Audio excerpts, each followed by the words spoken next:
एक कहावत आपने सुनी होगी, हाथी के दांत खाने के और दिखाने के और। अगर आपको यह कहा जाए कि इसका उदाहरण बताइए, अरे आपके जहन में भी मोदी जी का ही नाम आ गया क्या? खैर, आना स्वाभाविक है। अभी लेटेस्ट उदाहरण देखिए। अपने लेटेस्ट इंटरव्यू में मोदी जी ने कहा, भारत में भ्रष्टाचार और सांप्रदायिकता के लिए कोई जगह नहीं है। ये पढ़ने के बाद हर कोई सोच में पड़ जाएगा।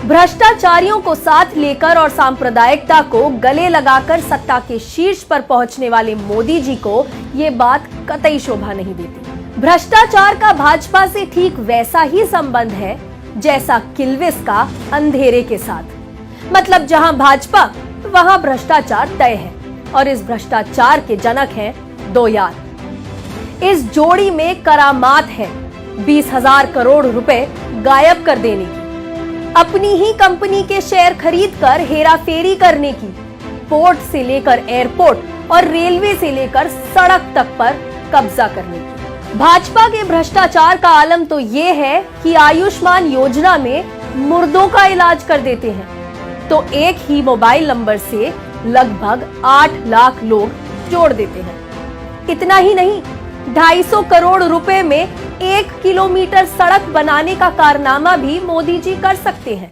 अब ये सब भ्रष्टाचार नहीं तो और क्या है?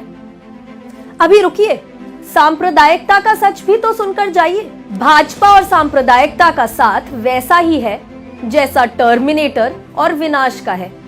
दोनों का ही लक्ष्य है मानवता की हत्या। धर्म के नाम पर नफरत फैलाकर सत्ता हथियाना हो या सत्ता कायम रखनी हो, भाजपा को कोई गुरेज नहीं।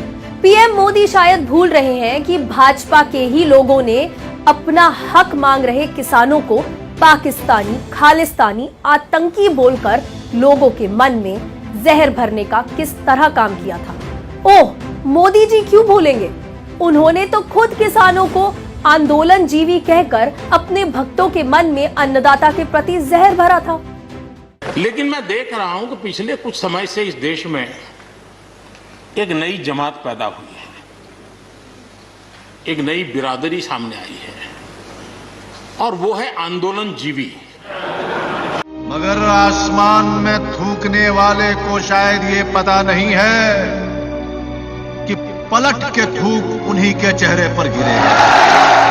तो भ्रष्टाचार और सांप्रदायिकता पर मोदी जी का ज्ञान एक तरफ है और उनकी पहचान दूसरी तरफ। ऐसे में फिल्म के डायलॉग को समझ तो गए होंगे,